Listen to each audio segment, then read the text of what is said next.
Hey, welcome back to another episode of Soul Hoops Podcast, hosted by myself, Geoff Guerra, Ryan Hines, and Mattias Lindgreen. Today we're going to be talking all things Summer League, a few offseason rumors, and the NBA's play-in tournament announcement from last weekend. How are you guys doing today? Doing good. Yeah, doing good. Awesome. You know it is. Yeah, awesome. So first couple things we're going to be talking about here is Summer League. I don't know if any of you guys have any sort of Summer League discussions that you have brought up or thoughts that you have so far. Yeah, I was thinking that we could just talk about some players that particularly stood out for us while watching, the Summer League games over the last week. I think the one I want to start with is a second-year guy, but Jabari Smith Jr. in the two games he played was killing. He was killing. I was watching the game against, I believe it was the Pistons, and especially when the fourth quarter came around, there was just nothing that Detroit could do to stop him. It was like pretty much any shot he wanted, he got. I'm a fan of Jabari Smith Jr. and I think that his rookie year, I think kind of tainted the way that a lot of people think about him moving forward. But I mean, if what we've seen in Summer League is any indicator, I think he's in for a big year too.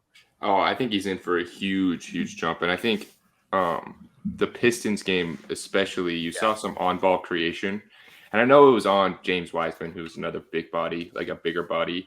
Yeah. But he showed some real good just foot speed with the ball and some nice, he had this nice tween step back over James Wiseman. And he started talking his shit. And it's I love it. That's the stuff he had at Auburn, where he would just get to his spot and just say, you can't guard me. You can't get to where I'm going to get. And then he'd talk his shit and he was confident. And I felt like his rookie season, you're right, Ryan, just a lot of people didn't feel that same way watching him. Yeah, I like the what I saw out of Jabari too. I mean, just looking at it from a pure numbers standpoint, he averaged over 30 points a game. I don't remember the exact stat line, but I know he was scoring the ball really well. And that was one of the main things that he struggled with, which was weird because, people thought that his floor when he was coming out last year was, he's going to be a really high level 3-and-D guy. And last year he did everything except be able to shoot very consistently for a while. Yeah. And his defense was spotty. But I think when you're looking at it, the jump that he's able to make, if he's able to continue on this path of what we're seeing now, is he's going to be able to be a third or fourth option guy. And now that they have some vets in there that can take some of those responsibilities of the dirty work stuff, maybe if Jeff Green gets some minutes, I doubt it, but if he does, he can take some of those minutes. He can do some of the random little things. Dylan Brooks is definitely going to be someone that's taking away some of those responsibilities of the dirty work stuff, which I think is super important. I think when you simplify the role for a young player, it allows them to develop in a much easier path. But yeah, I definitely agree. And also Tari Eason looked really good being able to, Sure. Yeah, Tari Eason looked really good. Yeah, and he's like a Swiss Army knife guy. He can do a little bit of everything. Yeah. So I think the Rockets are actually gonna have to figure out if they're gonna start probably Dylan Brooks the beginning of the year. Yeah. But I think by the end of the year we'll see Tari Eason really deserve a starting forward spot on that team. I was really impressed in the Summer League with him. Yeah, I really hope he does earn a starting spot because he does everything you want to as far as being a winning player. The way I see Tari Eason is someone who can really push the ceiling of a team that's trying to win. And also Fred VanVleet is just going to open up the game so much more for the Rockets offense. And I think Jabari Smith is really going to benefit off that. Just having someone who's not Kevin Porter Jr. to get him open looks and just kind of control the ball a bit better. Yeah, I think there's just a good mix coming in because you also have Alman that's coming in who's a playmaking heavy guard or wing, depending what they're going to play him at. We've seen reports of him playing at 1 through 3. Yeah. Which he got hurt, unfortunately. Yeah, but we'll see. I think I don't think Summer League really would have gave us an answer because the roster is so different. But I also do think with Ime there as well. True. They're going to get him in positions that help him. Go ahead. You had something to say, Geoff? No, yeah, I was gonna say, I just hope that they don't. I would honestly prefer if they're going to, if they want to start Fred VanVleet, which I would assume so. They paid him $43 million. Yeah, you got to start him. So I would assume, I would prefer that they just bring Amen off the bench. Then I think Amen's so much better as a point guard. Then I would rather him be playing the point guard. And Agreed. Running the second unit a little bit more and getting some run with the starters as well. I think it would be so much better for his development. I would prefer not to see him at the 3. I just think it would. Yeah, I think lineups with him in the 3 are going to have to be him mainly playing defensively as the 3. Yeah. So they'll put him in with like Jalen Green and KPJ, or Jalen Green and someone else at the 2, which is fine. Yeah, and he'll run a point guard role offensively. But they'll just, since he has the size and length athleticism, they'll be like, go guard the 3. Yeah, I agree. I think, I'm just a bigger fan of, like we said, putting them into the positions to succeed. I think when you're drafting a guy 4th overall and his clear upside is his passing talent and his versatility doing so, and his size being able to do so, and his athleticism, I think obviously if you want to use him on the defensive side to guard a little bit of the bigger guys, the 2s and the 3s, that would make sense because he is bigger. But I think on offense, I think if you turn him into just a shot creator and a spot up guy, it's just not. He's going to look bad because he's not a strong shooter already. So no. All right. Yeah. You guys have any other thoughts about the Rockets at all? No, not with the Rockets. Yeah. I have one question. I have one question about this Rockets for you. Do you guys think that I think that last season kind of overshadowed how much talent is really on that team right now, because of all the, how much negative stuff was going on. Do you think that they're going to have to move off a guy or two in the next season or two? Like, I feel like KPJ has been spoken a lot as possibly a trade asset. Yeah. Well, KPJ is super easy to trade because like the weird contract he got where it's like it was like a bunch of years, but only 1 year was actually guaranteed. It's right? this year. This year. Yeah. So I feel like you could move off him easily, but I do think there are kind of a lot of players on that team right now that deserve minutes, but probably won't get the shine. Like, we haven't even mentioned Cam Whitmore yet, who... Yeah, that's another thing. Like, where is he going to play? I don't know. Yeah, I mean... Like a 4, I guess, behind Bari? Maybe. He's too small for a 4. I would rather... Yeah, but if they have Eason and him as the backup wings, I guess they both... I think Eason, if you're like talking like a full bench unit, like this is their bench, I would say Amen at the 1. KPJ... Or KPJ is going to be off the bench probably. Yep. If they start Brooks, obviously. So I think it would be Amen, KPJ, Cam, Tar Eason, and then the backup 5. I don't really know who they'd be playing there. Because they traded Garuba. Yeah. They traded Garuba and then which they already weren't. It seems like they were trying to get a veteran center to play the backup 5. I mean, they wanted Brook Lopez, right? Yeah. That's well, yeah, and even then, I don't really know how much.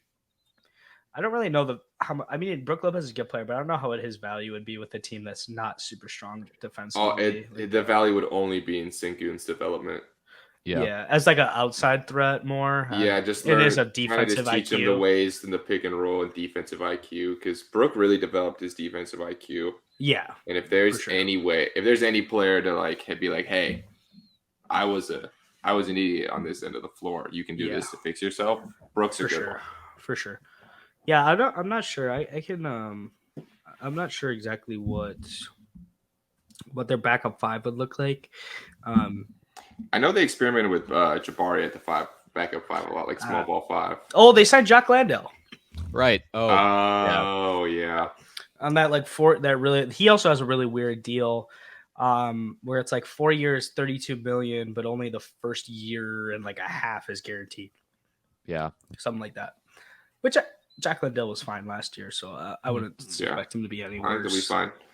Yeah, so I think they got some development. I think it really depends on like how competitive they are, because like this year I really don't like. I think I just want them to be competitive as a whole.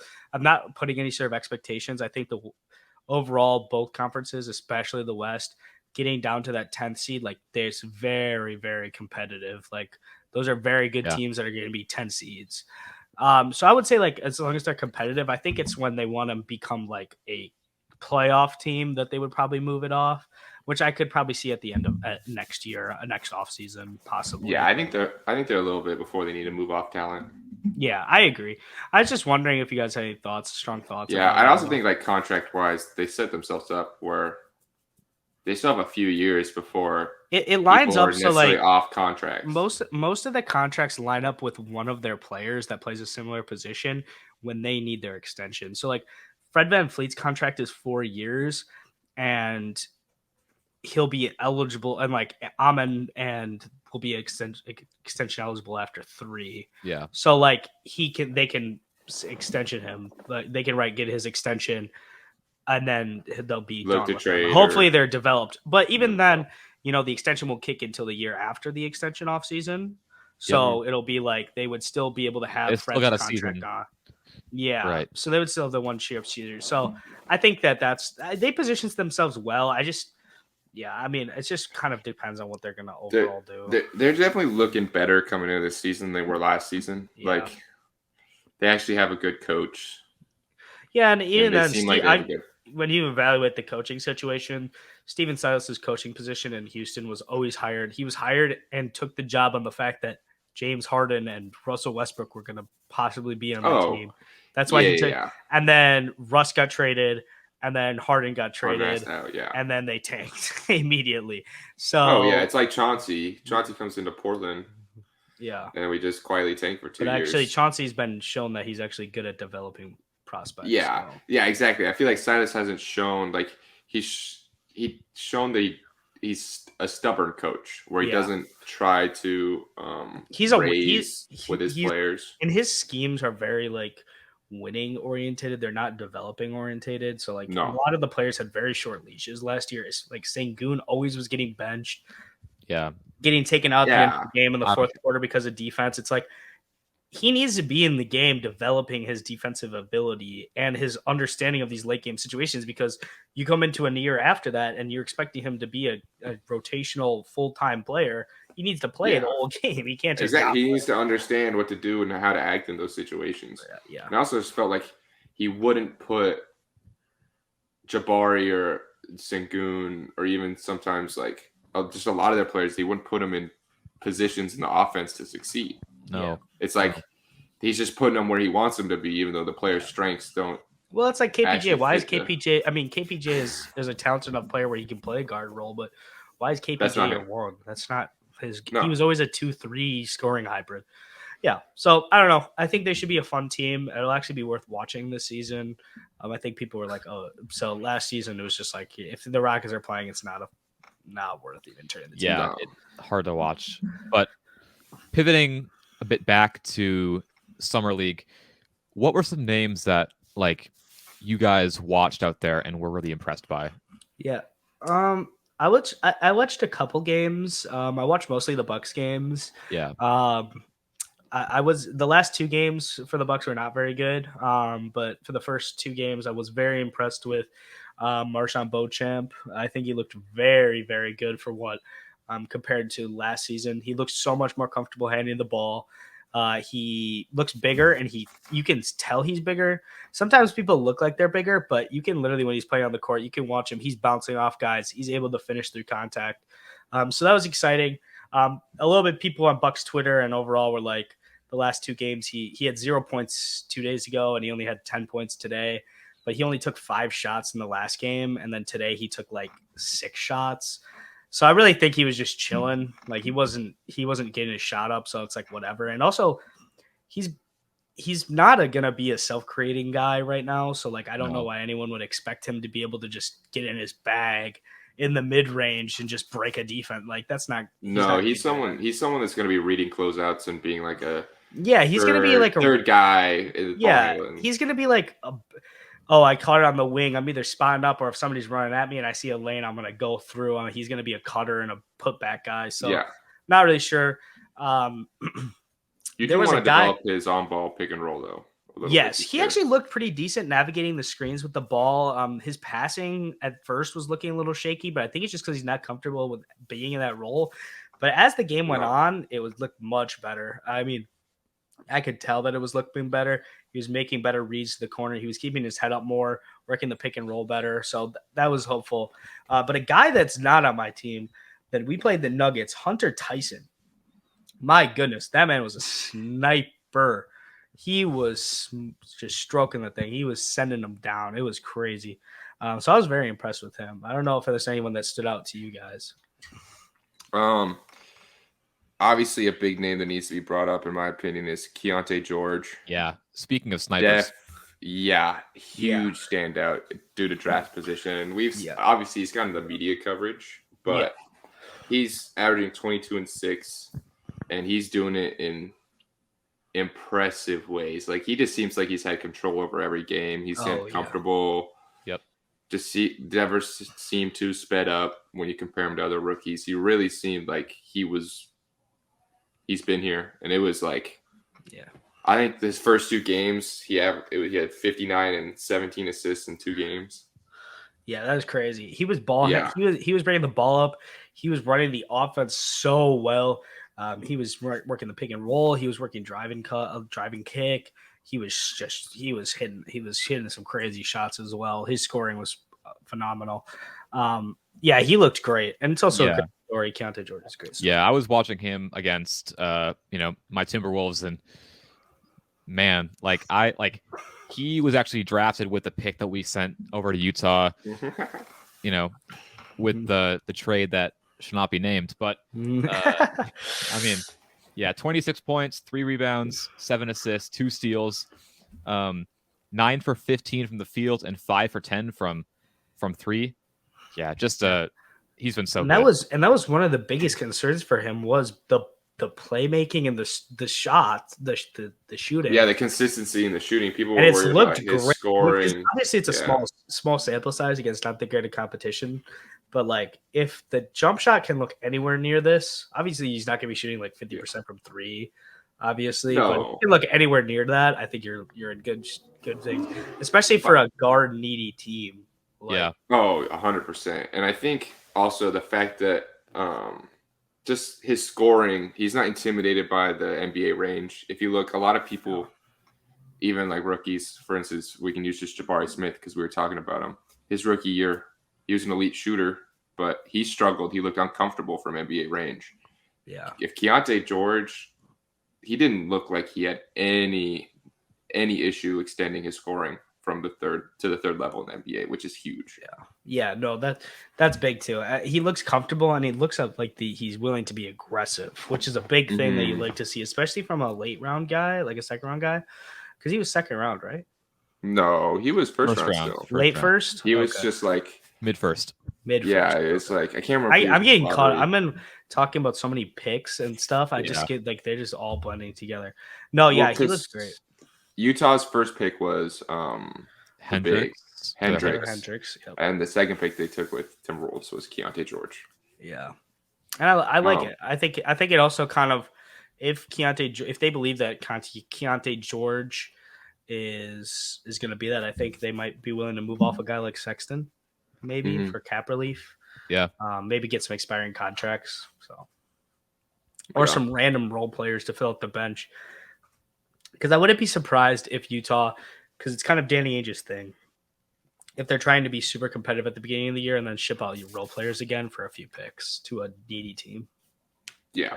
So try to take advantage of people trying to compete for no reason. Yeah, Danny Ainge is like Sam Presti, but the fact that he doesn't do a lot of his deals in the offseason, it seems like, obviously, unless he's like blowing up the team like he did last offseason, but like he does like a lot of it, like trade deadline stuff. Like, we're going to send out this player for a pick. We're going to get back this role player for like a random pick or a random no-name guy that like, so I like it. I think it'd be good work for him. So yeah, I was a big fan of that. We can get on to a bigger guy. Actually, one last guy, Julian Champagny. Yeah, he looks great. Yeah, he's been amazing. He was getting buckets out there. He had that poster dunk in the Hornets game that was like Like, oh my god. Like, yeah, he looked Yeah, great. and then he had some buckets on Brandon Miller that was just like, oh god. Yeah, Yeah. he was giving him the work, that's for sure. And yeah. he was a bucket getter in college too. Mhm. So Yeah. Before we do move on to a bigger name, there are some guys I want to talk about just very briefly. yeah, sure. Um, Show him Same. some love. Yeah, Asar Thompson for the Pistons. He's looked Um, great. Looks great. Some of the passes he's been making have just been like you are like you're going to be a rookie and you're making that kind of pass. Like that's Yeah, and just he crazy. Yeah. his defense has been great as It well. really has. Oh yeah, I only got to watch him when they played the Raptors, and he looked really good defending. Yeah, he Grady was Dick. doing he just looked. I think that's the big thing. I think that's why the Thompson twins inevitably went 4-5.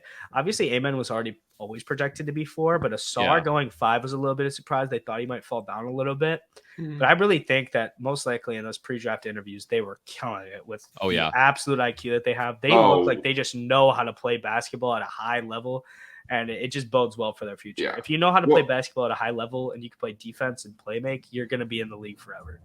Yeah, like people were pre-draft are talking about how Asar isn't quite the playmaker or on-ball guy that Amen is, but then like you see the reads that he's making and the fast break, Yeah. and you see the way he's ball handling. It's like he Yeah. can make these reads at a very high level, and Yeah. maybe he's more of a secondary guy. Yeah, But- and they have Cade Cunningham, so he doesn't need to be the primary Yeah, guy. sometimes the secondary guy needs to make the advanced read off a rotation. Like And it lets if he's and that- able to. Oh, you're good. Go. Keep Sorry, going. if he's able to read rotations, that's huge because a lot of guys, especially young guys, can't. Yeah. Yeah. Asar's potential as just like a play finisher for the Yeah. Pistons next year can be great. Another player, Leonard Miller for the Wolves. Yep. Yeah, he was you know, great. everyone- He was creating. I was nervous that they weren't Oh, going to let yeah. him create. I thought that they might try to put him in a forward spot and kind of be like, do this. But they really let him just like go out there and do his thing, which was Yeah. awesome. Which is good for him because he needs to find more consistency doing so. For sure. Yeah, I don't think he'll play right away for the team. Probably not. But, He'll be a G League guy for the first year. Yeah, he won't play. I mean, the Wolves have had the kind of this thing where they draft guys who are a year early and kind of like effectively redshirt them for the rookie year. Yeah, which is and the then- best. It's honestly the best way to do it. Really is. And then last name I want to just mention very quickly is Javon Freeman Liberty for the Bulls. He's been their best player, kind of all summer league. I have not. Yeah, I haven't seen watched the him. Bulls summer league game, so I I haven't can't watched him speak on much that. either. I Yeah, know, he's the only player that's worth watching. And also, actual last name before we move on to a bigger player. I got a couple too. Okay. I've been watching a bit of the Cavs. The Cavs have been like cruising. They've won every game. Amani Bates, when he gets the ball, he shoots it right away pretty much every single time. Like there is no passing at all with him. That's the But- name of his game. Yeah, but I say what you want about Amani Bates, but I've kind of liked what I've seen, and like the way he's talking to the media and everything he said in like interviews, like I'm kind of rooting for him. I don't know, like Oh yeah, I want you're him- always rooting for him. yeah, I saw you had that big game. Was it Yeah. yesterday or 2 days ago? And every team needs a play finisher. Like Right. we can get mad at him for not being a And- playmaker, but everybody has a weakness. And I really like if he is able to play with Cleveland right away, which I'm not sure about. I don't really know how that's going to work.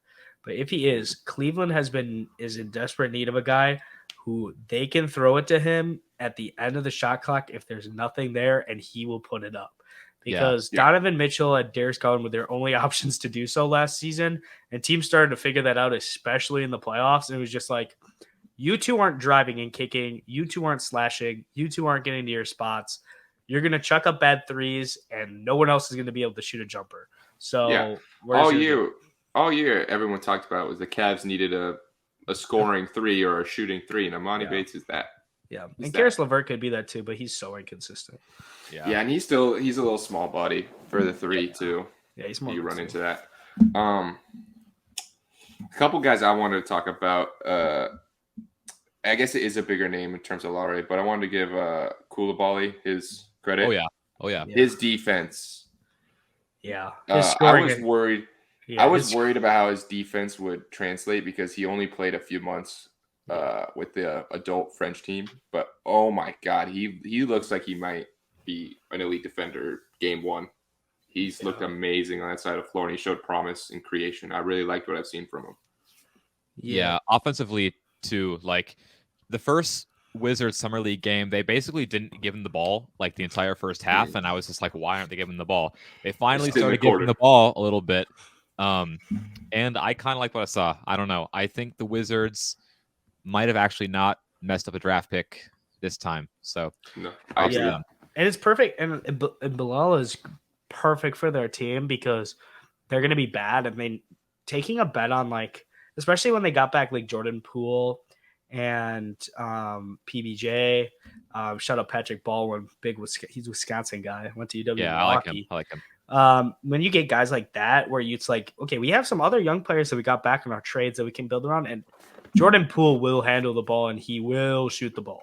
Nobody has a doubt in his mind about that. He'll shoot the ball. So getting a developmental guy who has defensive upside and ball handling upside, and if the scoring can develop a little bit, even a little bit, he can be a really good player. And he has the frame where he can be a slasher as well. He'll have to put on some weight probably, but the length is there and the body is there. So I would really look forward to doing that. So I think that bodes well for them. Yeah, for development timeline wise, I think you look at someone like, for offensively, someone like Macau, where he's going to come in and bring in defense and a little bit of offensive juice. Yeah. And then you hope by the time the Wizards are contending, that sounds crazy to say, but they're building a team. So by the time they contend, the hope is he's overachieving for that third offensive role. Yeah. Like Macau was the third option or fourth option, but he was an overachiever, and we see that when he's in Brooklyn. Sure. That's that kind of goal you want with Bilal, is that you want him to overachieve as a secondary option for you. Yeah, I like that progress for him. If he could become like even somewhat of a, as long as he can get good enough at a skill that he isn't a complete negative on everything, it'd be good. Like as long as he can still handle the ball and play make, which he's shown he can do, that'll be beneficial as long as he can move the ball. And on top of that, also, if he could develop a little bit of a slashing game, I think that would bode very well as well. Yeah. One more guy I want to talk about. He's homebody with the WCU as well. Mohamed Gay for Atlanta Hawks. He has been impressive. Yeah, I saw him a little bit. He looked pretty good. Yeah, he's looked really, really good. Someone that was definitely misused in college. He's only averaging 8.5, but he's had some insane highlights. Great rim protection. He had a great fourth quarter yesterday with a big block and big free throws. 6'11" athletic body, kind of does everything at an okay rate. But he's shown the big improvement from when I watched him at WCU versus now is his screens, where like they were throwing him. He was playing a center role in college, and he was a bad screener, so he looked bad. But I don't know if it's maybe the guard improvement or what. But Mo's looked a lot better, setting screens, being in the right position. And I think he's someone that can help on that back line of Atlanta immediately, because they don't have a lot of help back there other than Double O and Capella. Yeah. Well, I mean, and they're probably going to be looking to move off Capella for what we've seen reports of. So getting a backup center that can do some rim protection stuff would be very helpful, especially because Double O is very raw even still. He's good right now. Yeah, he's good on the defensive end, but offensively he is raw. Yeah, he's just a lob guy at this point. Yeah. I thought it all looked pretty good overall. So goodness. All right, you got anybody else, Mattias? For rookie guys? Other than standouts, no. I don't know if you guys want to talk about some disappointments or if you just want to keep it a positive. Yeah, no, we can. Let's talk about some of the bigger guys. We talked about a few of them in Asar and Amen. Let's talk about Victor Wembanyama, the big part of Summer League overall. Looked very first game he looked okay. I'm gonna say that people overreacted to the stat line. I think he looked okay. His passing was doing very well. Defensively, he looks insane. It's crazy. Yeah. Him as a help side defender is just nuts. It's just not fair at this from overall what we can see here. But I would say that, and he just didn't shoot the ball well. I also don't think that the Spurs were using him very well in that first game. they were using him as a post-up guy, which is not going to be his game. He's too skinny for that. I wasn't a fan of them doing that. And I think you saw that translate to the second game. They let him get the ball more on the outside the arc. They let him get it in the mid range and face up, and it worked so much better. His shot looked better. His drives look better, and also he's playing with. I don't know who is on that team, but they cannot finish at all. No, he was throwing these dimes to the dunker spot, and when he was driving, he was throwing balls to the mid range, and these dudes were catching it, and they could not hit a jumper or finish at the rim at all. It looked really bad. But I think you could, if you're watching closely, you can know he's doing a lot of good things. It's just when his shot wasn't falling. But I think it looked pretty good. I don't know if you guys had any opinions about it. Yeah, I mean, game one, I don't know. Like I don't think there's really that much you can like take away from that. I mean, I just think he had a bad game. He looked he looked timid out there, which I think is like, it's not crazy to think that could have happened, just given that, first time ever playing in like an NBA, like even close to an NBA setting, and with guys he's never played before with. I don't know. Yeah, I agree. I think it was also like, I think from what I can see, what I've observed about Victor's like personality overall, is I think like he's not a very like loud person. Like he also wants to play good team basketball. Yeah. So like I think he was like nervous. I think it just looked weird because I think he was nervous to like be out there and just do everything. Like I'm not. Yeah, like, he didn't want to take every shot. Steal the show. Yeah, and like the second game, I think they kind of told him like go do your thing because he played so much better, especially in the fourth quarter. Yeah. But yeah, I forgot who it was, but there was a dude on the Spurs. I forgot his name. He was 1 of 18 in the game, and he took the last shot from Wemby. Malachi Branham was it? Yeah, Malachi Branham. Yep, he took the last shot out of Wemby's hands when he was 1 of 17 for the game, and it was horrible. It was so yeah, the second game was bad. First game with Victor, I felt like it was one of those things where he played bad. You can't get around it. It was a bad game for Victor, but also he played good basketball, if that makes sense. He got to all of his spots. He made good passes. He rebounded and defended at a high level. Yeah. Sometimes you just don't finish. You don't make the shots that happens. If you go ahead. Yeah, I was gonna say that I just kind of think he just missed his shots. I don't think there's much more to it. Yeah. No, 100%. He just didn't look comfortable in what they were using him to do. Like I said, that he just didn't look like he wanted to be. Like, why is he banging down low with his back to the basket, like post hook? Like, it just. Yeah. He didn't get drafted number 1 overall because he's a post scorer. Like, no, not at all. And I think against the Blazers, I don't know if it was necessarily. I don't think it was anything scheme wise because we threw bodies at him immediately. Yeah. We threw doubles immediately. He just was a lot more, I guess, played at his own pace. I don't know if you guys watched that game, but in the first quarter, he was bringing the ball up and did like a between the legs movement and tried to like blow by. Yeah. Moving way too fast. Yeah. And he like fell. Ball. Yeah. He lost the ball and like skidded across the floor. And then they called a timeout. And I think after that, the coach just kind of calmed him down. And he just he didn't miss a shot for like the rest of the half after that. Yeah. The handle is going to take a few years to really, to be tight. I mean, especially in transition when he's moving fast. Like it looks okay when he's in the half court, but I think when you're in transition like that, it's going to take some time because the guys around you that you're playing with, I mean, it is summer league, but like they're faster. They're going to be able to get you.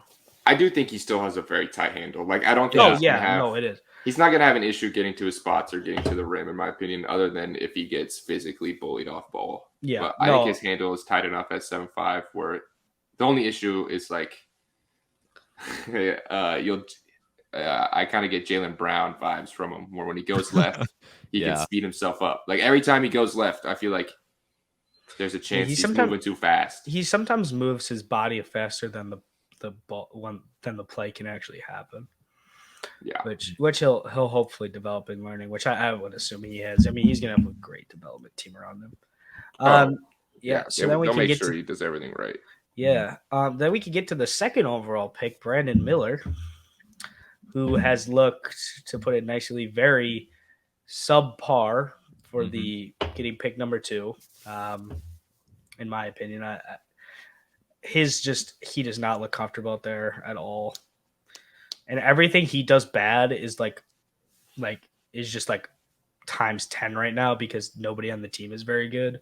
I think he'll be better in the NBA, like when he has like a real playmaker next to him and he doesn't have to like bring the ball around and stuff, like, and drive and stuff. It's just the Hornets have been a hard watch just overall. Like they were playing earlier. It was 5-20 after the first quarter. Jesus Christ. Yeah. They've been hard to watch. They've been really hard to watch. Brandon Miller, I do feel bad for him because he hasn't looked good, but I also do feel like people are overreacting to his bad a bit because they're lacking the context. Well, Brandon Miller's kind of been, other than is it Nick Smith that's on that team too? Right? On Bama? No, on Charlotte. Oh, Amari Bailey. Amari Bailey, Nick Smith, right? Yeah. And Nick Smith, those are the guards he's working with. And he's had to be the primary ball handler. They'll have him in actions where he'll either be coming off ball sets with a step and getting a pass from LaMelo with a step going into a ball screen. Yeah. Or he'll be setting a screen and coming off a nice pop with a step from LaMelo. He's not going to be someone that's scoring or running into the pick and roll stationary or coming into the half court with it. He's going to be off ball, and Summer League hasn't supplied us with any of that, really. Yeah. Yeah, I agree. I think it's just he is more of an off-ball guy. His frame is not for handling the ball in the half court and driving. It's just not how his game is. He's got a few years before I think he's going to be a real rim threat. Oh, yeah. He's got to put on weight, and hopefully he can. He's got to put on some weight there if he wants to be a real drive threat, because otherwise people are just going to be. I mean, even like there's a guy like Michael Porter Jr. is like skinny like that, but even then Michael Porter Jr. is more athletic than like the problem is Brandon Miller isn't a very high level athlete, and he's also not a very big guy, so he's like skinny and not very not super high end athletic, so his driving is just not there. Yeah. I feel like he is athletic, but I feel like it's almost his frame is either too slight to where he gets pushed off the center of gravity, or he just doesn't have functional strength. He's a good athlete. Like you can see him like when he's slashing, like you can see him being able to get up and move around and like, you know, kind of dribble through stuff. But like it's just he's not a high enough athlete where like he can make up for a small frame, if you know what I mean. Yeah. That's where it is. He's got to improve his size and all his overall like just skill and IQ around the rim, which I would think he would be able to do. Hopefully. I mean, when you get into it with an NBA training staff, I mean, you just have to hope Charlotte surrounds him with the right people, which is a big question mark with that franchise. They won't. Charlotte is just like, I mean, new ownership is going to help for sure, but like, even then, the new owner is already from there. He already works there. He's already a board member. He's already making decisions. Yeah, people who have been around the Hornets have said for kind of a while now that they kind of need to up the ante when it comes to a lot of like the facilities and sports science, training staff, all of that. And when I think about that, and I think about, how is Charlotte gonna bring the best out of Brandon Miller? Like I just have some question marks there. I think there are definitely better situations that he could have been drafted to. I agree. Because I also don't know if LaMelo helps him with his play style, because LaMelo also struggles to get to the rim. LaMelo isn't he isn't a get 2 feet in the paint and then dish out playmaker. He more reads the whole floor from the perimeter. Yeah. I think Miles Bridges will help. Yeah. Because they extended that offer, right? Yeah, he signed a 1-year qualifying, so he didn't get an extension or a deal. So he's signed the 1-year qualifying. So, and Miles Bridges puts pressure on the rim, and he's a decent playmaker. So I would play. Yeah, and it also allows Brandon Miller not to have to play the 4 right away. True. Yeah, that'll be him nice. at the 4 would have been terrible. I honestly think. I actually think Charlotte might be decent this year. I We'll see. don't know about that. I don't know. We'll see 2 years if ago they won LaMelo's 40. real. 2 years ago they won 43 games. Yeah, I mean, I Last can see year, that. the main problem with Charlotte last year was their health more than anything, which Yeah, you can always say is LaMelo going to be can never even. play. It can be just as bad because they have two of their stars are Gordon Hayward and LaMelo Ball. So Yeah, you have to put faith in LaMelo's ankles, and yeah, which is they just, haven't shown obviously a the lot. Ball brothers' lower legs are just not there for the strength conditioning No. wise. So yeah, I think that was good. We can move on to another guy then, the third overall pick. Scoot Henderson. Scoot. He only played 21 minutes. He's only played 21 minutes of. and he looked amazing in play. those 21 He minutes. did look amazing. Mattias, speak about Scoot Their Henderson. new franchise player. Scoot Yeah. looked so good, man. I was actually shocked at how just in control he looked on both sides. You can tell he's been around the NBA game.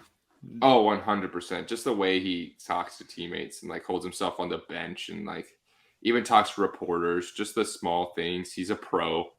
Yeah. Through and through, he's just a pro. And his game was just, I honestly think he would have had a borderline triple-double in his debut if he would have played. Yeah, he hurt. 32 minutes. And in the injury wasn't serious. It was a shoulder strain, which is probably not even that serious. Like, it's probably not even a shoulder strain. They're just saying that so he doesn't have to play because you have to be ultra careful. But they're just being careful.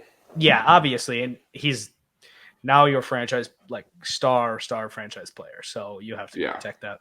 One thing about him, Scoot, though, is I saw his media day pictures with the red sleeves. I'm going to say this. I need him to wear those during a game. That would be so sick. You like those? I do. Those? I think it would be so sick. I didn't see this. I gotta. They had media day, rookie media day today, I believe. Yeah, he's wearing like the all red Blazers jersey with the all red long sleeve. And he's got like an all red team shirt underneath it that's like perfectly matched color. It's like a long sleeve. It looks. I was like, I need it, man. See, I like it, but I saw a bunch of people saying like, "Oh, take that off. It's not AAU They're haters, anymore." bro. That's so no. Cool. I'm like, let them. Nobody rock else it. wears it like that. So like, make it your thing, man. Make it your thing.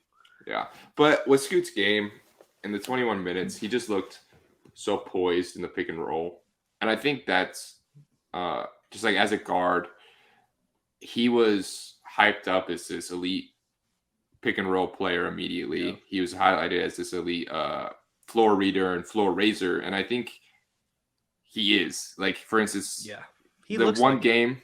Oh, he looks like it. The one game he played, Chris Murray, someone that definitely is going to have to feed off of lead guards his whole career, or as of now. He's going to be a spot-up corner guy. Yeah, he's someone that has to feed off of lead guards. He looked comfortable and good with Scoot on the floor. And then when DeVoe was running the show against the Spurs, he scored 0 points. Yeah. You know what I mean? Like, Scoot is just one of those guys where the whole offense and everybody looked a lot more locked in every time he touched the ball.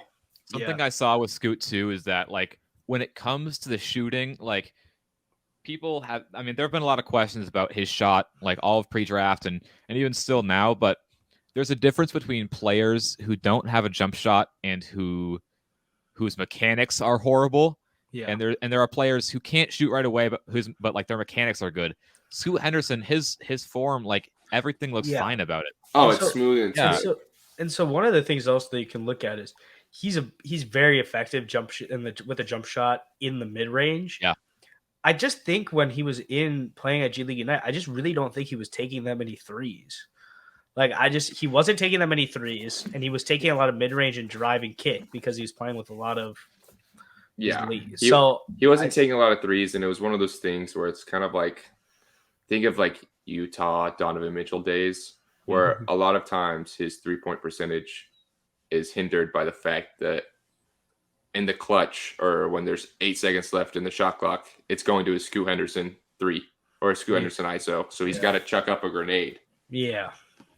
Yeah, but his shot looks good. The form looks good. It looks good. The release point looks great. And he's shooting off the dribble, step back, side steps. Like, I don't know. It's not a worry. And even then, if you can work the mid-range and you have he is a very high-end athlete. Yeah. You can work if you have that amount of athleticism and that finishing skill and that passing skill, and you have mid-range talent where you can shoot the mid-range effectively, and if you're serviceable from 3, it's perfect. Yeah.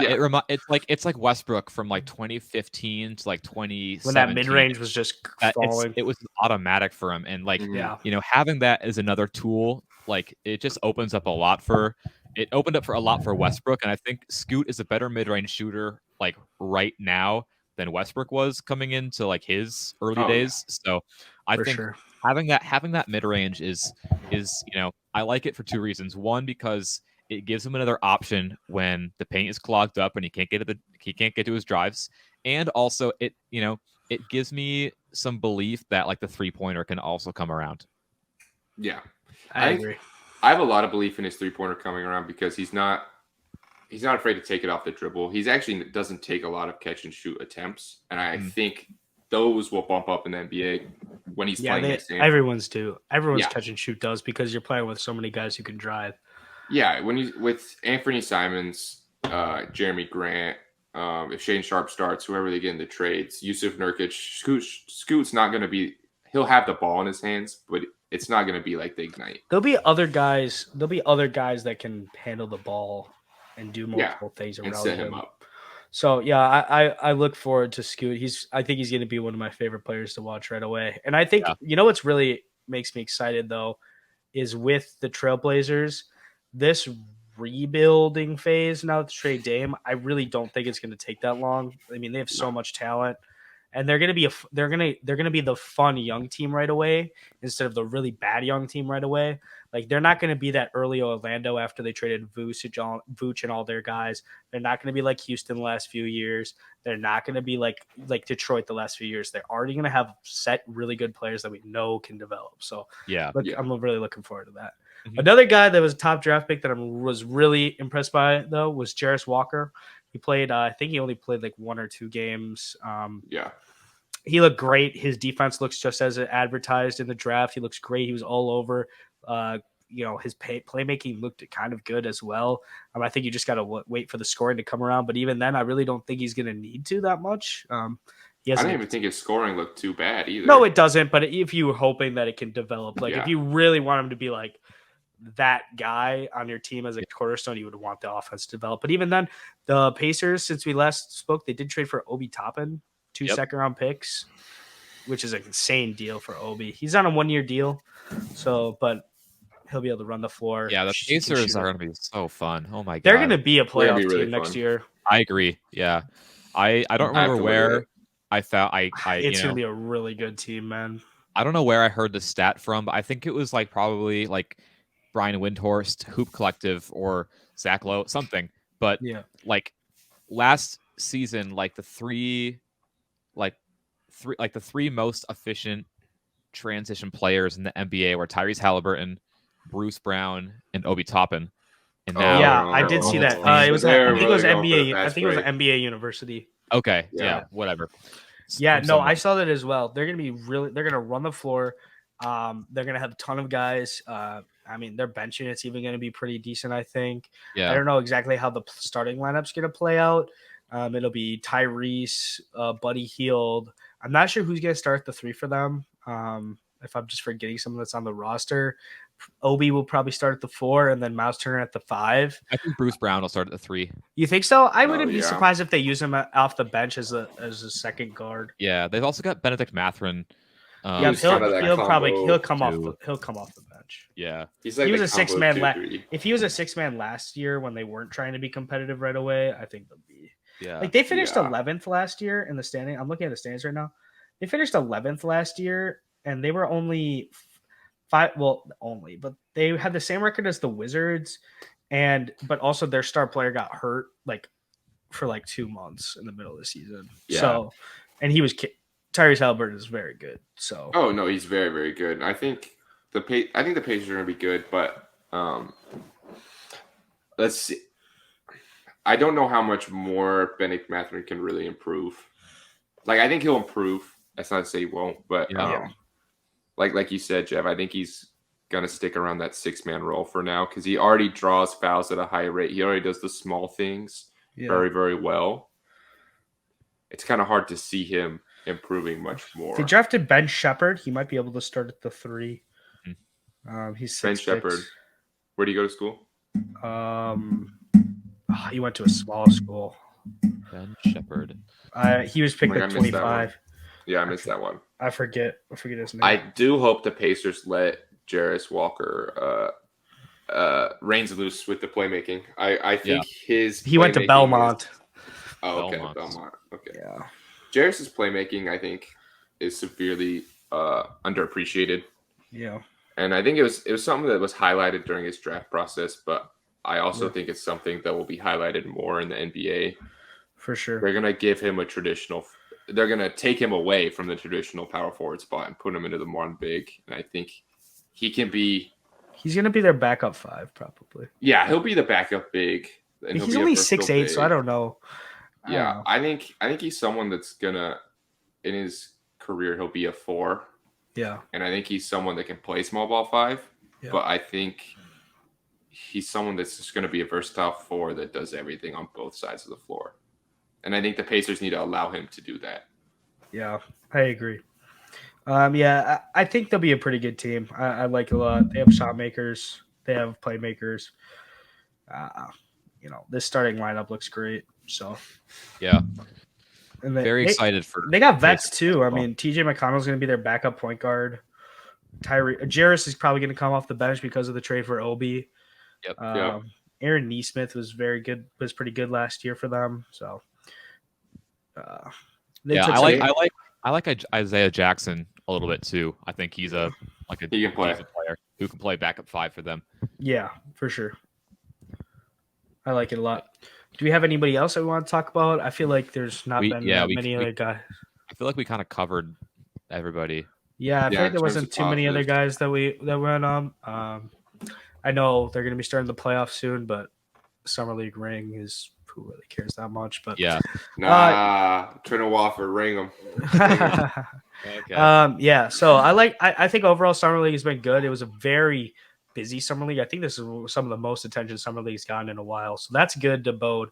I'm trying to I want to get out to Summer League next summer. I'm making that my goal. I got some family that lives out there, so I can stay out there for free. So I want to get out there for sure. I think it'll be a fun time next year. What they're doing with the whole NBA convention and making that looked like a lot of fun too. They're doing a good job with it. The NBA is advertising it better. So then we can get with the NBA convention. That was a new thing. And then part of the whole weekend with the NBA convention stuff was the announcement of the midseason tournament. Going through that. What were your guys' initial thoughts on the in-season tournament? I know we kind of briefly talked about it last episode, but what are you guys, some of your guys' thoughts? I personally love it. I like it a lot too. I think it's something that Adam Silver has talked. He's been quoted saying he wants to go global. And it's the easiest way to get games on a neutral site. Yeah. In terms of just, obviously the majority of the games are going to be regular season games. But if every year you switched where you held the in-season tournament finals, throw it down in Mexico City, maybe take it to Paris, throw it across the globe, you can really bring in the worldwide for this. Yeah, I like it a lot too. I'm looking forward to it. I think it's going to be super fun. Especially the fact that they kind of have it scheduled with the regular season, obviously. Yeah. So it keeps it so it's like it still means something for standings, and but it's fun. I think there's supposed to be like tournament nights.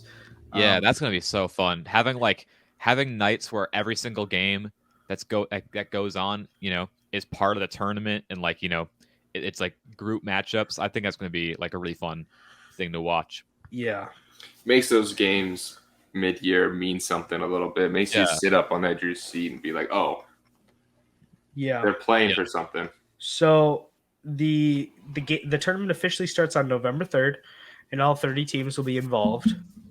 And 8 teams will advance to the knockout rounds out of each division, which we can go over in a second. Mm-hmm. And then the tournament semis and championship game will be held in Las Vegas on December 7th and 9th, which is really good. I know they're obviously timing this well because it's like this is the really dead part of the regular season. Teams start to kind of slow down a little bit, and this is when guys kind of start to rest a little bit because of some injuries start popping up, and also trade deadline stuff. So all that kind of stuff. There's been the group draw, obviously. And so tournament nights will take place every Tuesday and Friday from November 3rd to 28th, with the exception of the election day. And then each team plays the 4 teams in its group once, 2 home and 2 away games. All tournament games will count toward the regular season standings. and then there's knockout rounds and a championship. So sounds like a lot of fun overall. So Yeah, I'm excited for it. Yeah. Do you guys want to read off the groups in each Yeah. conference and just kind of? Yep, I got them right here. Yeah. So we'll start off in the West. So the West Group A is Memphis, Phoenix, LA, the Lakers, Utah, and the Trailblazers. B is Nuggets, Clippers, Pelicans, Mavericks, and Rockets.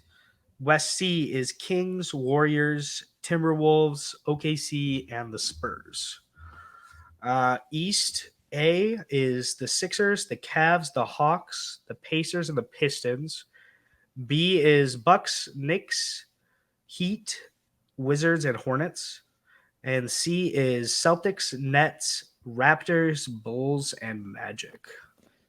East C is like really bad. I'm just gonna say that right now. That's easily the most cakewalk out of any of them. Yeah, Boston gets bailed out once Again. again. The league is rigged. They only really. It's only really Brooklyn. I'm not high on Toronto. Or No. No, that's a cakewalk. Yeah, I agree. East A. I don't know the East. Looking at the tournament, I don't know what it was, but it kind of reminded me. I feel like it's how much weaker it is. Oh yeah. Like looking at the fringe playoff teams in the East, I'm like, oh, they can't compete with the top. No. Yeah. I think it's because the fringe playoff teams in the East aren't like superstar fringe teams, where it's like for example, like a fringe playoff team last year for the West was like the Lakers. Like there's two superstars on that team. Yeah, and like the Mavericks missed the playoffs entirely. You know, they've got Luka Doncic, Kyrie Irving. The Wolves have got their players. The Pelicans, Thunder are just Thunder are stacked with talent. When I look at the West groups, there's not one group that I look at and am like, yeah, this group is like really bad or this group is really good. I mean, the West is just kind of so stacked. I know for the Wolves personally, I'm glad that we did not get put in the same group as the Nuggets. Like I was just kind of hoping that we were not with them. But I mean, the Wolves are with the Kings. You know, the Kings are good. The Warriors are good. Thunder, we'll see. And the Spurs are going to be bad. But yeah, I think it could have been worse for sure. No, I definitely think the West C is the weakest group. Yeah. I think Golden State still has to show us a little bit. I'm not sold on the moves they made this year. I think the best team, and that's the Kings. But even then, they had this one year they came out of obviously haven't made the playoffs in 2 decades. They have to show that it's not a fluke. Like they could come in and that could be overachieving, and we see just a 6 seed. Yeah, and we could see that West C the Wolves could be the highest seed team in that group. Like I don't think the Kings season last year was a fluke by any means, because I think what they did was repeatable. But I mean, like they're running it back with the same team. Like they didn't. The only real addition they made was getting Chris Duarte, who is probably not going to play that much anyway. Like no, I don't know. And I think teams have kind of figured them out for the most part. So I don't know what's going to happen. I shouldn't say fluke, but I should say, for instance, they were a really good fourth quarter team. It's really hard to be the best fourth quarter team in the league every year in the league. Like, is De'Aaron Fox just going to make every shot in the fourth quarter again? Like, odds are probably not. No, there's a lot of close games that he swung the tides for that he was just having an insane clutch season. And if he repeats it, that's a different story. Yeah. Yeah, I think a lot of these groups are probably toss-ups because the regular season, you never know how it's going to be going. So, obviously, you can probably just say the contender, whatever the best contender is probably going to win the group. But you never know. I will say the biggest question mark is going to be the Grizzlies because Ja will still be out for a suspension. Oh, that's right. He won't be in the tournament, right? No, I don't think at all. Man. Or maybe at the very end. Yeah, I don't know if he'd even want to play in that. No. We'll see. So the Grizzlies, like on paper, look like they could compete, but we'll see what their roster is looking like come time. Yeah, I look forward to it. I think it'll add some random stakes. that only the fan bases, the random fan bases would care about. It'd be like, man, we're playing the blah blah blah today. God, we really need this random Tuesday night win on a non-prime time game against the tanking Magic or tanking Hornets. But also, there's like randomly throughout the year, there's this tanking team that sucks that'll go on like an 8-game win streak. Yeah, that was the Magic this year. Yeah, this gives like a team like the Blazers, for instance, next year, a young team that has talent. Like we could go on a win streak and make it to the semis, or even like make something. It makes it these young guys or bad teams actually want to wake up for their job. Yeah, you guys both mentioned the Magic, and it reminded me that we forgot to mention Anthony Black's name like at all during the summer league a bit earlier, and I just think that we should. He looks really good. His playmaking is next level. They're gonna They're gonna be moving off of one of their guards. They're gonna have to. Yeah, I think Geoff talked about it last podcast. They're gonna have to move off of Suggs or Markelle. Suggs or Markelle, or Cole. I mean, it really depends what you want to do. But I think if you keep Markelle, Suggs, and Anthony Black, you're keeping 3 non-scorers who are also all pretty decent on defense and can make at a decent level. So yeah, I think you kind of need to keep Cole just because of the shooting. Yeah, you can't be too redundant with the talent you have on your team. You need some other skill sets. Yeah, awesome. All right, well, the last few things then, very briefly, a few free agents are still out there.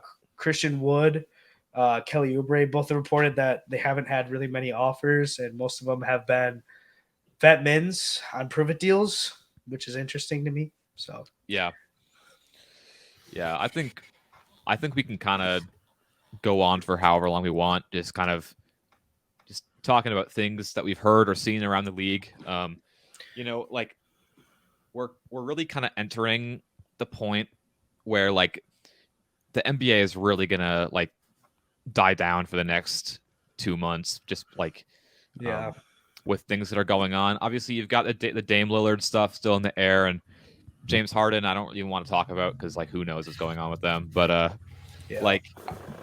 did see a report where he only wants to go to LA or something today. Yeah, I saw it as well. He said that he wants to play. He wants to play for the Clippers, and he's not really interested in coming back to Philly. He doesn't really think that they have a roster that can contend, which I don't really disagree completely. I think they've been carried by Joel Embiid and whoever this co-star has been over the last few years. So, yeah, I would assume. I don't know. I just don't think the package is good enough, and Daryl Morey is really stubborn. So, yeah. I just have no idea what's going on over there. No, but yeah, I mean, other than that, you've got some lingering names who are. We're still kind of waiting to see about, like you said, Geoff, like, Christian Wood is going to get the minimum. It's just, we just don't really know where. Christian Wood, the thing about him is that, like, he offensively, he's got a lot of talent, right? I mean, there's not really denying that, but he just botches so many of the little things where it's really hard. It's hard to justify giving him, like big minutes on a team and starting. Like he couldn't really start over Dwight Powell last year, which is just not a good sign. And like, and if you aren't gonna start him or if you aren't gonna pay him that much, you don't want to give him a contract like larger than a minimum either. No, he's really dwindled down into that bench 4 role. Just that he's just a bench scoring forward at this point, and that's going to be him for the rest of his career. He's going to journey around, be a journeyman, and he's going to be cheap production. Yeah, because he does produce on the offensive end, and it's not like he's going to be a kind of like a Bobby Portis type. Yeah, but I still think Bobby's a better player than him. Yeah, Bobby is, but I think when you look at the prototype, Bobby's a little bit undersized to play the 5. He's more of a 4. And he really benefits from playing in Milwaukee with really good defensive players around him. Yeah. Which I think Christian Wood would need. I mean, if he went to a place maybe like Utah, there's a good rim protector that he might be able to balance minutes with. Yeah. How would you feel about a Christian Wood Milwaukee reunion? I'm not really that interested. Yeah. Not really. Unless I just don't- unless for some reason we had to move Bobby Portis, but I would Yeah. prefer to keep Bobby. I just don't really see a team that needs a Christian Wood on the roster because even Utah has all those. They just drafted Hendricks and Yeah, I think I would like him in Utah actually because they can play next to Taylor Hendricks, who's a pretty good help side defender, and he could also Yeah. stagger but then minutes with Walker. they also have Kessler. John Collins, Right. But Jack Collins, I think Kelly I Olynyk. think it really depends on what team he goes to. Yeah. But I think if Christian Wood went to Utah specifically, he'd be an I think actual five. I think he'd be fine. No, he'd be an actual five. But like if he went to a team with more fours, I think he would, or more fives, I think he would play. What about like Miami on a minimum? Yeah, Just be surrounded by Bam. I guess. Yeah, defenders. I wouldn't mind it. Yeah, with it's just hard. It's hard for teams to really be that like excited for a guy who's 6'10" and can't guard fives and can't guard fours. Like yeah, at you all. can't switch. It's hard. No. It's really hard to play those kind of Yeah. guys a lot. And it's not like he's in the right position defensively either. He's Yeah. not a high IQ defender or necessarily a high IQ player at all. True. So it's really hard. Yeah, It's really hard Yeah. to justify him being in your defensive scheme at all. yeah, I tend to agree. One guy I'm very intrigued by right now that's unrestricted is Kelly Oubre. Mhm. Also, similar report. Hasn't got many offers. Might look to take a prove it 1-year deal on a minimum. I think any contender that has a roster spot would love to have Kelly Oubre if they need some scoring punch. Yeah. I would love him in Milwaukee, but we'd have to move off a guy or two Yeah. to get him. Yeah, I think Oubre he'll be signed soon. I think a lot of it is the market is frozen with the Dame news. Yeah. I think Kelly Oubre was good. I mean, last year I didn't even realize this. I saw his stats today. He averaged like 20 points per game last year. Yeah, He's really I he was can, shocked at his stats last year. And he's athletic too, so he has some upside. If he's surrounded by good defenders, like a couple good better defenders, he might be able to, as long as he's putting some effort in. Mhm. Yeah. So I would Yeah, like when he puts effort in, like he can guard a little bit, I think. yeah, for sure. Mhm. Yeah. Another guy that's unrestricted or is restricted, sorry. Also on the Hornets, PJ Washington. He has a qualifying offer out there. Has not signed a new deal yet. I would be intrigued to look at what's going on there. Not really Yeah. sure. He was very good last year as Mhm. he was one of the most versatile forwards in the league. I think he was the second highest or top 3 in possession. It's like possessions as the ball handler in a pick and roll and as the screener, like doing both. And I think he was like second or third to like Jokic. Yeah. I mean, I PJ's think just one of those guys. Oh, go ahead, Ryan. I was gonna let you go. No, go ahead. All right. I think PJ Washington, yeah, I think it would be beneficial for the Hornets to bring him back, but I also am interested to see what he would look like in a more high stakes situation. Yeah. Either coming off the bench, or maybe even starting on a few teams that kind of need that kind of like sizey wing. Yeah, I never know what's going on at the Hornets. It feels like they're kind of just in their own world over there in Charlotte. So Yeah, they really are. Nobody really knows. Yeah.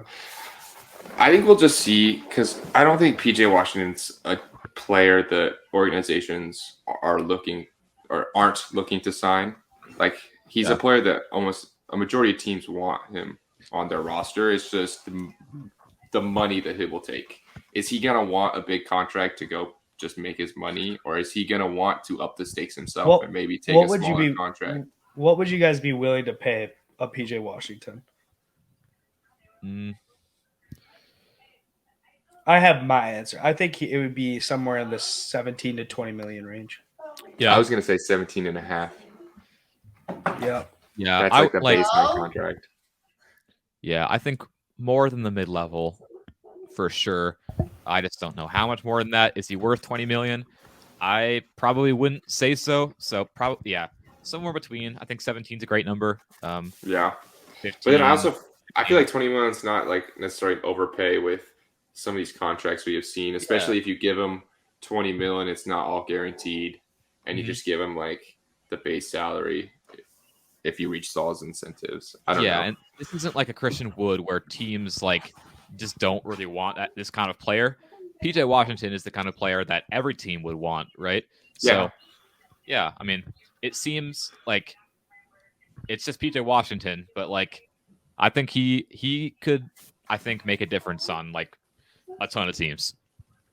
Yeah. 100%. He does everything. He's very versatile. He's switchable in positions, defense schemes. He can shoot. He's a pretty good finisher, athletic. You can put him anywhere. Yeah, I like it a lot. All right. Well, I don't know if there's anybody else that we want to talk about in free agency or anything. I think I'm good. We can probably wrap it up here. Yeah, Dame news has been nothing new. Thank God. Yeah. I think we talked like what we talked about like last pod was like the market is just kind of frozen until we find out what happens with Lillard and Harden, because if a team could get involved, they want to get involved because that's just kind of how it works. Some other like more peripheral free agency stuff is that in Vegas, some guys who have been out of the league for a while, like Alfred Payton, Isaiah Thomas, Harry Giles, have Glenn Robinson III. Just guys that you forgot existed. They all had to work out.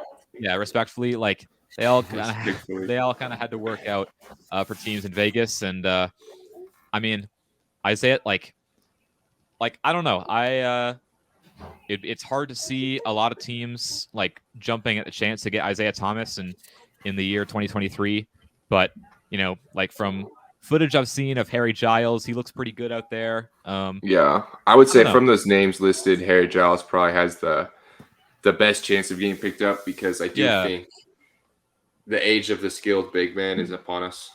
And he is a big man that provides some playmaking and skill off the bench. I like him in Portland if they trade Nurk. Bring him back for the third time or whatever. Yeah. Why not? Yeah. No, I mean, when he was in Portland for the second stint, I really liked him. I think he got hurt again, and they just waived him. It's not like he was bad. I mean, he wasn't like good, but he was like, he's serviceable. Yeah. He could play backup 5 minutes. Yeah. Yeah, I think that I think teams are going to be more open to signing some of those free agents that have been sitting on the market for a little bit longer this time. I don't think you'll see people get phased out like that as much. I think those cheap contracts are going to be super important. Yeah. All right. Well, I think we can call it an episode. We got a good episode today talking about Summer League and stuff. Appreciate anyone who's watching in on this episode of Soul Hoops, and we'll catch you later. Peace. Peace.